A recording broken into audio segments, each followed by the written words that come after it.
श्री शिवाय नमस्तु।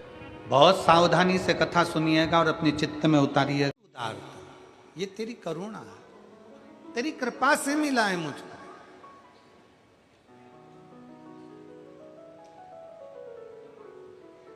तेरी करुणा से प्राप्त हुआ है मुझको।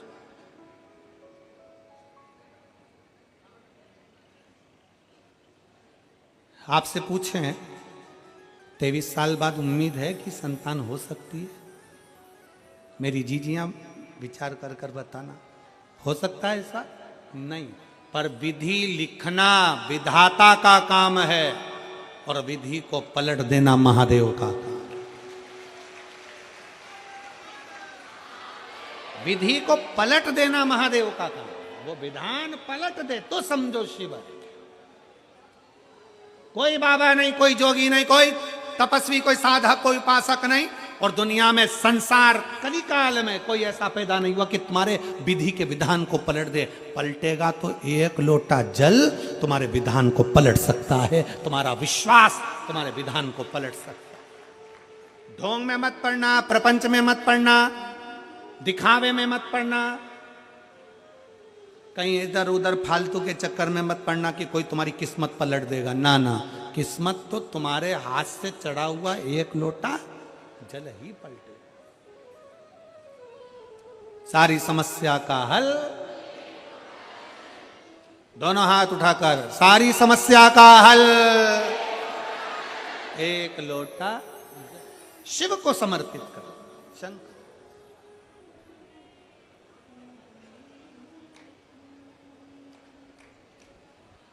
मेरे भोले बाबा ने हाथ फैलाए, बाहें फैला दी। मेरे शंकर ने जैसी बाहें फैलाई, भृगु ऋषि पास में आए। शिव महापुराण की कथा कहती है जैसे एक पिता बेटा कह रहा है मुझे अपनी जायदाद देना है। 3 मित्र बन गए, ताली, थाली और प्याली। 3 मित्र बने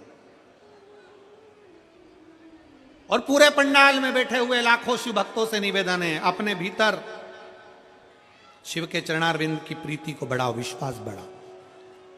अपने अंदर हमारे कहने से तुम नशा नहीं छोड़ोगे, हम जानते हैं, पर अपने भीतर से नशे को त्यागने की आदत बनाओ, अपने भीतर से। और जब अपने भीतर से नशे को त्यागने की आदत बनाओगे तो निश्चित है कि नशा छूटेगा, छूट जाएगा। प्रीत बाबा से जोड़ो, शंकर से जोड़ो, उसकी भक्ति से जोड़ो। बेटे के 3 मित्र बन गए। तीनों ने उसका पूरा धन, पूरी प्रॉपर्टी जो बेच कर गया था, पूरा की पूरा पैसा ताली, थाली और प्याली के मित्रों ने बर्बाद कर दिया। कंगाल हो गया। 3 साल में रोड पर आ गया। रोड पर कितना साल लगा? जम के बोलो जरा। 3 साल में रोड पर आ गया। और फिर निवेदन शिव महापुराण के माध्यम से, दुकान रोड पर है, अच्छी है, चलेगी। मकान रोड पर है, अच्छी है, चलेगी। दुकान रोड पर है, अच्छा है, मकान रोड पर है, चलेगा, पर इंसान रोड पर कभी नहीं चलेगा। मनुष्य रोड पर आकर खड़ा हो जाए, उसके पास ना घर है, ना दुकान है, ना जमीन है, ना जायदाद है, एकदम सब कुछ बर्बाद हो जाए, रोड पे आ जाए, किसको अच्छा लगेगा? किसकी श्रेष्ठता?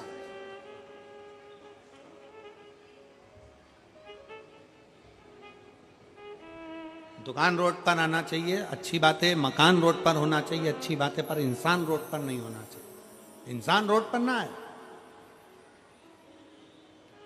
उसका जीवन कैसा निकलता है ये वही जान सकता है। उसकी जिंदगी कैसे चलती है ये वही जान सकता है। उसका जीवन कैसा होगा ये वही जान सकता है। 3 साल में रोड पर आ गया, सब बेच दिया, सब समाप्त हो गया। अपने मित्रों के पास गया, ताली मित्र के पास जाकर बोला भैया मुझे 500 रुपए दे दे, मुझे गांव तक जाना है। थाली मित्र के पास जाकर बोला मुझे 500 रुपए दे दे, मुझे गांव जाना है। प्याली मित्र के पास जाकर बोला मुझे पैसे दे दे 500 रुपए, मुझे मेरे गांव जाना है। अरे गांव जाकर क्या करेगा, अब तो पिताजी की पूरी जायदाद बेच खाया, अब गांव जाकर क्या करेगा। नहीं नहीं, मेरे पिताजी के पास मुझे जाना है, मुझे जाना है। बस ललक लग गई, किसी ने अठन्नी ना दी, 1 रुपया भी नहीं दिया, चवन्नी भी ना दी, और आखिरी में वो बेटा पैदल पैदल पैदल पैदल अपने गांव को चला गया। गांव पर गया तो पिताजी खेत पर काम कर रहे थे, और पिताजी खेत पर काम कर रहे, काम करते हुए पिताजी ने जो देखा कि मेरा बेटा आया है, पिताजी खड़े होकर बाहें फैला लिए। बड़े बेटे ने कहा पापा ये सब कुछ बर्बाद कर कर आया है। पिताजी ने कहा भले बर्बाद कर आया, पर आ तो मेरे पास गया है, मैं वापिस आबाद कर दूंगा इसको, वापिस आबाद। इसको बाप कहते हैं, पिता कहते हैं। आप दुनिया में कहीं पर भी ठोकर खाया, कितनी भी लोग ठोकर तुमको लगा दे, कितना भी दुख दे दें, दुनिया के लोग कितना भी कष्ट दे दें, आखिरी में अगर आप सारी दुनिया की ठोकर खाकर मेरे महादेव को 1 लोटा जल चढ़ाओगे ना, तो वो महादेव भी तुम्हें बाहों से लगा लेकर तुम्हारा कल्याण कर देगा। बाप है वो, पिता है वो, हृदय से लगा लेता तो पिता अपने हृदय से लगा लेता,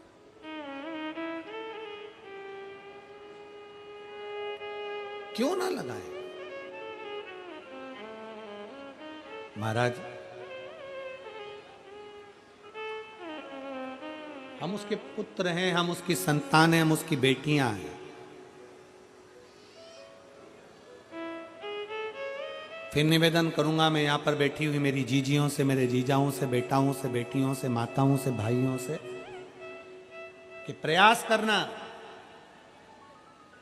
शंकर जी के मंदिर में जब 1 लोटा जल चढ़ाने के लिए जाओ तो ये विश्वास लेकर जाना कि हम अपना मन की बात, हम अपने हृदय की बात अपने महादेव को अपने दिल से कहने के लिए जा रहे हैं, जैसे एक मायके में अपनी बेटी अपने बाप से कहने के लिए जाती है।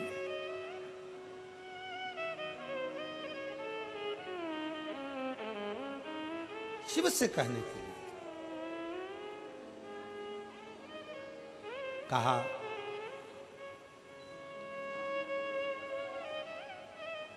भगवान शंकर की कथा जब तुम दिल से कहोगे, बाबा को दिल से प्रार्थना करोगे, दिल से निवेदन करोगे, क्यों ना सुनेगा, क्यों नहीं सुनेगा। दिल से बोलो तो सही, आप दिल से पुकारो तो सही, और जब दिल से पुकारोगे तो वो सुनता जो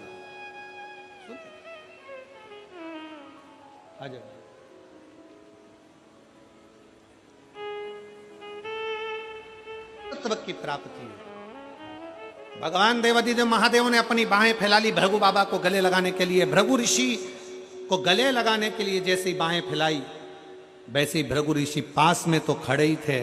भगवान शंकर बाहें फैलाते हैं, और जैसे ही बाहें फैलाते हैं तो भृगु ऋषि, शंकर भगवान जब पास में आने लगे उनको गले लगाने के लिए, तो भृगु ऋषि ने उनको रोक दिया।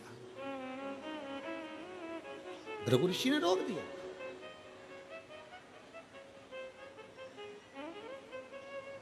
भृगु बाबा ने कहा आप मेरे पास मत आइए,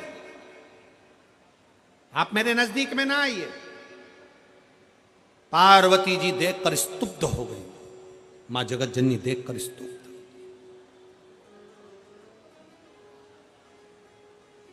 ये क्या हो रहा है, ये क्या है। पार्वती जी स्तुब्ध हैं, और एकदम स्तुब्ध होकर माता पार्वती जी ने विचार किया। माता पार्वती जी स्तुब्ध हो गई, और स्तुब्ध होकर माता पार्वती ने विचार करा ये क्या हो रहा है, ये क्या है। शंकर भगवान गले लगाने के लिए भृगु ऋषि के लिए बाहें फैला रहे हैं, और भृगु ऋषि उनको रोक दिए हैं। शंकर भगवान ने पूछा भृगु बाबा मैं आपको गले लगाना चाहता हूं, आप मेरे दरवाजे पर आए हो, अतिथि देवो भव। दरवाजे पर अगर अतिथि आए तो उसका आदर होना चाहिए। 33 कोटि देवता में केवल एक देव अधिदेव महादेव ऐसे हैं जो अतिथि का पूर्ण रूपेण सत्कार करते। आप आए, बाहें फैलाई, भृगु ऋषि ने मना कर दिया आप मेरे गले नहीं लगे, मैं आपके गले नहीं लग सकता भोलेनाथ। शंकर भगवान ने पूछा क्यों? भृगु ऋषि कहते हैं कि आपके तन पर चिता की भस्म लगी है, आपके तन पर चिता की भस्म रमी है, आपके शरीर पर चिता की भस्म है। शंकर भगवान पार्वती जी को देख रहे थे, पार्वती जी शिव जी को देख रही थी। शिव महापुराण की कथा कहती है शंकर पर चढ़ा जल, शिव को चढ़ाकर जल का आचमन बड़ी से बड़ी बीमारियों को समाप्त कर देता है। दुनिया के लोग चाहे कितना ही कहें कि शंकर का जल मत पियो, शंकर की बेलपत्र मत खाओ, शंकर का ये मत खाओ। शिव महापुराण की कथा कहती है, निवेदन है बेलपत्री खाओ, जल पियो, पर दूसरे का हराम का धन मत खाओ, भगवान का भजन गाओ। कई लोग कहते हैं हम प्याज नहीं खाते, वो कहता हम लहसुन नहीं खाते, वो कहता हम ये नहीं खाते, और दूसरे का माल मिल जाए तो डकार जाते। दूसरे का धन मिल गया डकार गए, दूसरे का पैसा मिल गया डकार गए, किसी का पड़ा हुआ मोबाइल मिल गया डकार गए।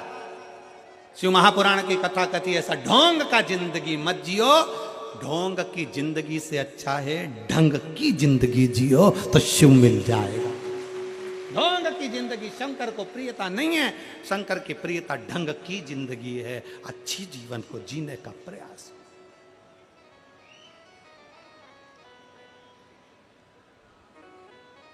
अच्छे जीवन को जीने का प्रयास।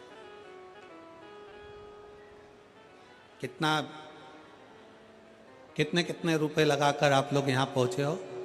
जम के बोलो जरा, कोई 50, कोई 100, कोई 200, कोई 150 रुपए लगा के तो यहां पहुंचे होगे ना?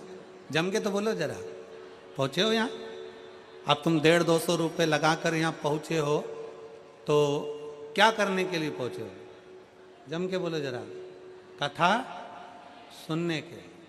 अब तुम्हारा ध्यान कथा में कम, जैसे कैमरा आया। अब ऐसा तो तुम 150-200 रुपए, तुम्हारे घर के पास में जो एक फोटो का स्टूडियो हो ना, वहां जाके 200 रुपए पकड़ाते और एक आध फोटो खिंचवा लेते। यहाँ तो मेरे बाबा की कथा है, उसके दिल में तुम्हारा फोटो खींचना चाहिए तो बात है। यहाँ हाथ हिलाने से कुछ नहीं होगा। ये कैमरे का काम है, वो तो घूमता रहेगा। तुम्हारा दिल कहाँ लगा? फिर वही वाली बात आ गई, दिमाग नहीं लगाना, दिल लगा। परंतु हम तुरंत जैसे ही कैमरा आया हाथ हिला दिए। अरे भाई वो एक गाना था, तेरा फोटो दिले से चिपका के रखूंगी, कौन सा है भगवान जाने, वो तो मैं देख लूंगी।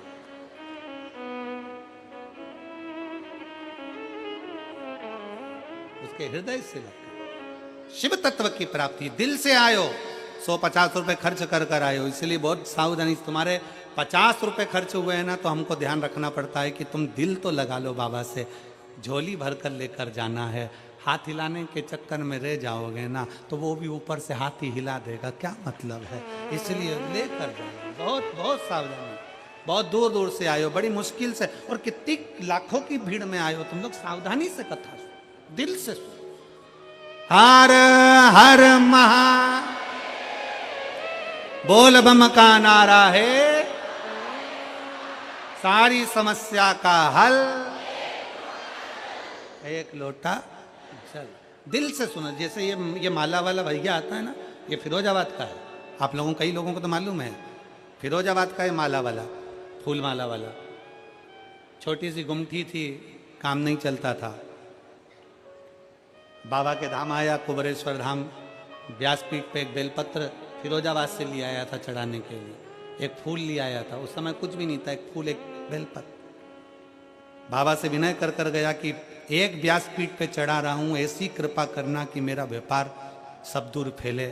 तो मैं जहाँ जहाँ कथा होगी प्रत्येक व्यासपीठ पर जाऊँगा। और आज 4 साल 5 साल हो गए लगातार हर कथा की व्यासपीठ पर वो माला लेकर पहुँचता। बाबा ने ऐसा हाथ पकड़ा कि दिल्ली में भी काम चल गया, फिरोजाबाद में भी चल गया, आगरा में भी चल गया, ग्वालियर में भी चल गया। आज जगह जगह उसका काम इतना चल गया कि बाबा हाथ पकड़ लिया। दिल से सुनो, दिल से प्रार्थना करो, दिल से विनय करो।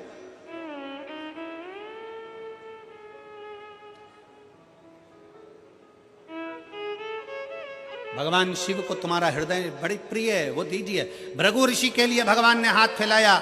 भृगु बाबा रोक दिए। तुम चिता की भस्म लगाए हो, चिता की भस्म लगाए हो तो मेरे करीब में मत आना।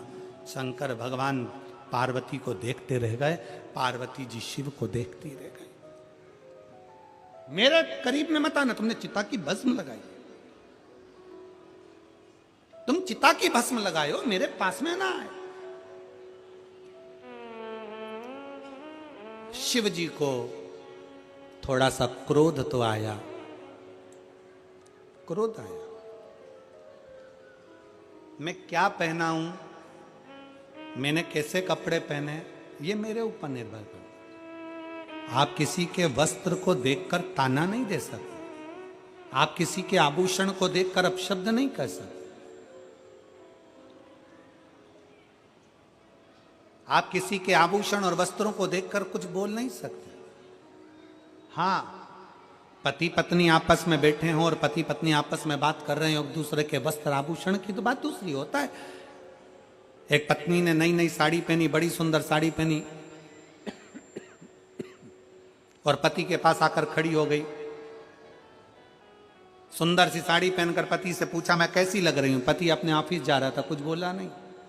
पत्नी ने फिर पूछा मैं कैसी लग रही, पति नहीं बोला। पति को मालूम था मैं बोलूंगा और लड़ाई होगी, क्या मतलब बोलने से। पत्नी ने फिर पूछा मैं कैसी लग रही, पति ने कहा तू ऐसी लग रही जैसे हरी घास में भैंस चल रही। अब तुझे पूछने की जरूरत क्या थी उससे, क्यों पूछे। शिव महापुराण की कथा कर रही है, पति पत्नी आपस में हास्य व्यंग करें, मना नहीं। पति पत्नी आपस में हसमुख रहें, मना नहीं। पर शिव महापुराण की कथा कहती है कि कोई पर को, कोई किसी दूसरे को, साधु हो, सन्यासी हो, व्यक्ति हो, गृहस्थी हो, कोई साधारण सा कोई बेटी हो, कोई बेटा हो, कोई अन्य व्यक्ति हो, किसी पर आप कमेंट्स नहीं कर सकते, आप किसी को अपशब्द नहीं कह सकते, आप किसी को ताना नहीं दे सकते, किसी के परिधान पर, किसी के वस्त्र पर, किसी के आभूषण पर।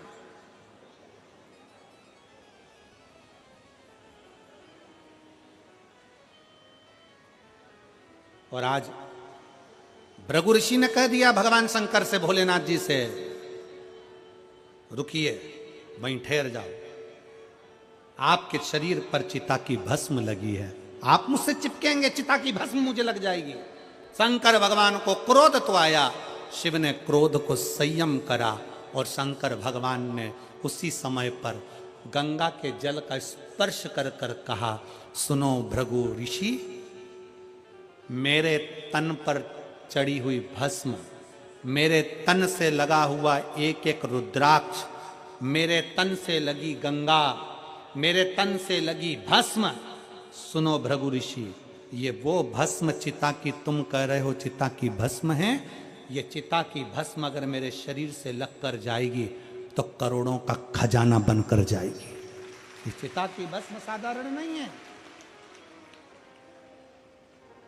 महाकाल बाबा को, काशी विश्वनाथ बाबा को जो भस्म चढ़ती है वो भस्म साधारण नहीं होती, उस भस्म का भी बड़ा भाव है कि वो भस्म भी करोड़ों की है। वो गंगा का जल जो भगवान शंकर के शरीर से बहकर निकलता है, वो गंगा का जल साधारण नहीं है। अंतिम क्षण में दुनिया के लोग कुछ नहीं ढूंढते, केवल गंगा का जल ही ढूंढते हैं, केवल गंगा का।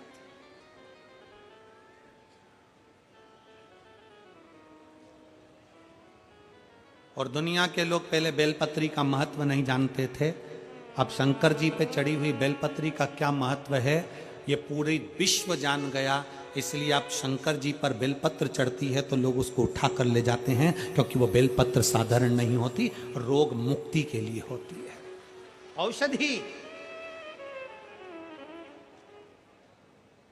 कल एक बहन कह रही थी, गुरुजी हम शंकर जी के मंदिर जाते हैं और शंकर जी पे चढ़ी हुई ज्यादा बेलपत्र नहीं मिलती, एक बेलपत्र मिलती है, तो क्या उस बेलपत्र को हम पूरे परिवार समेत बांटकर खा सकते हैं? क्यों नहीं। बेलपत्र का एक अंश मात्र की डंडी भी, एक अंश मात्र की पत्ती भी अगर तुम्हें प्राप्त हुई है तो समझ लेना शंकर ने तुमको औषधि प्रदान करी है। जरूरी नहीं कि पूरी 3 पत्ती की बेलपत्र पूरे घर के लोगों को मिले। एक बेलपत्र 3 पत्ती की चढ़ी हुई अगर मिल गई है तो उस बेलपत्र के छोटे छोटे टुकड़े कर कर भी घर के 15 लोग, 20 लोग, 25 लोग, 10 लोग, 12 लोग जो घर में है कण कण मात्र भी अगर खाते हैं तो उसका भी फल है, उसका भी फल है।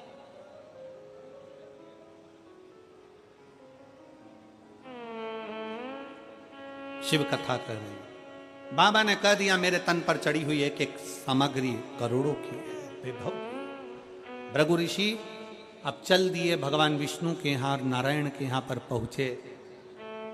जैसे ही पहुंचे तो लक्ष्मी जी के ध्यान में तो था कि ब्रह्मा जी के पास में बैठकर आए हैं, भगवान शंकर का अपमान कर कर आए हैं भृगु ऋषि, और अब नारायण के पास आए हैं। लक्ष्मी जी चरण दबाने में लगी थी। भृगु ऋषि आए, लक्ष्मी ने हाथ जोड़कर उनको प्रणाम किया। बाबा आइए, बैठिए, प्रभु सो रहे हैं, मैं जगाती हूं। इतनी देर तो होना ही थी और भृगु ऋषि सैया पर चढ़कर भगवान नारायण की छाती पर एक लात मार दी, चरण का प्रहार कर दिया।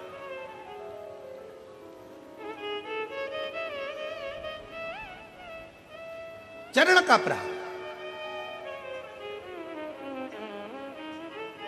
भगवान के नेत्र खुल गए। भृगु ऋषि को देखा बाबा ने, भगवान नारायण ने भृगु ऋषि से कहा आपके चरण में चोट लग गई होगी, आप सैया पर बैठिए। लक्ष्मी जाओ चंदन लाओ, चरण में लगाना है भृगु ऋषि के। लक्ष्मी जी कहती है चोट तुम्हें लगना चाहिए क्योंकि तुम्हें लात मारी है। भगवान कहते हैं नहीं लक्ष्मी। भृगु ऋषि के चरण में चंदन लगाया तो भृगु ऋषि की आंख में जल भर गया। नारायण से कहा नारायण आज मुझे बड़ी ग्लानि हो रही है। क्या ग्लानि? मैंने आज शंकर का अपमान कर दिया, शिव का।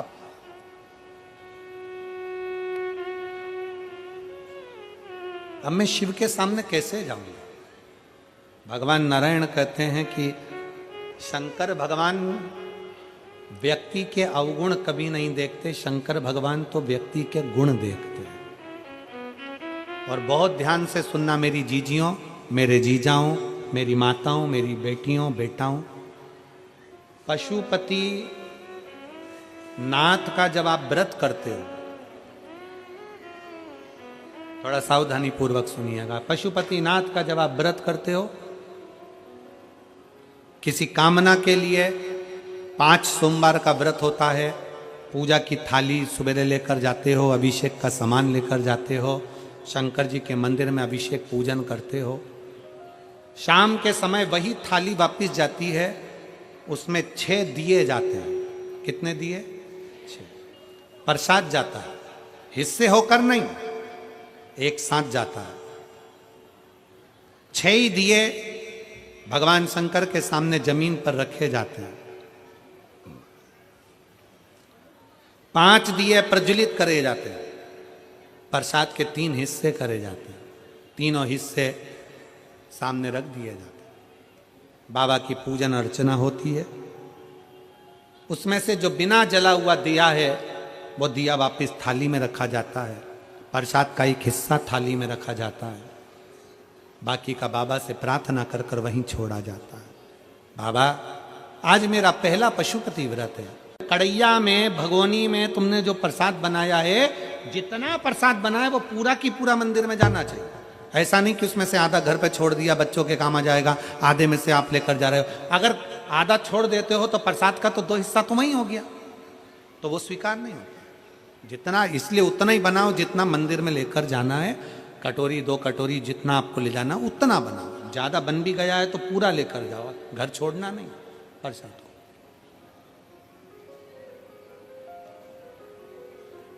एक ही मंदिर में 5 व्रत करिए, प्रत्येक व्रत में यही नियम चालू करें।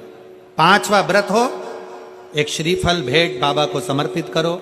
108 चावल के दाने हो, मूंग के दाने हो, पत्ती फूल की हो, बेलपत्ती हो, जो भी तुम बाबा को चढ़ा सकते हो, 108 बाबा को दे दीजिए। श्रीफल समर्पित कर कर वैसा की वैसा ही 6 दिए रखकर, 5 दिए जलाकर, 1 दिया उठाकर, प्रसाद का एक हिस्सा लेकर अपने दरवाजे पर आओ, दिया लगाओ, बाबा से विनय कर कर अंदर जाओ और कह दो बाबा से आज मेरा 5वां व्रत पूर्ण हुआ। इसको स्वीकार लेना, इसको स्वीकार। बहुत कामना लेकर आई हूं बाबा, बहुत दुखी हूं। मेरे महाकाल राजा अपना दिल का भाव किससे कहूं? ए मेरे ओघड़नाथ, अपने मन की बात मैं किससे कहूं? मेरे भोलेनाथ, आपसे विनय है, मेरे दुखों को काट देना। मेरा अगला जो समय आए, नूतन जो वर्ष आए, वो मेरी जिंदगी में बहुत खुशियां लेकर आए। मेरे महाकाल राजा, बहुत खुशियां। बाबा को प्रार्थना, निवेदन।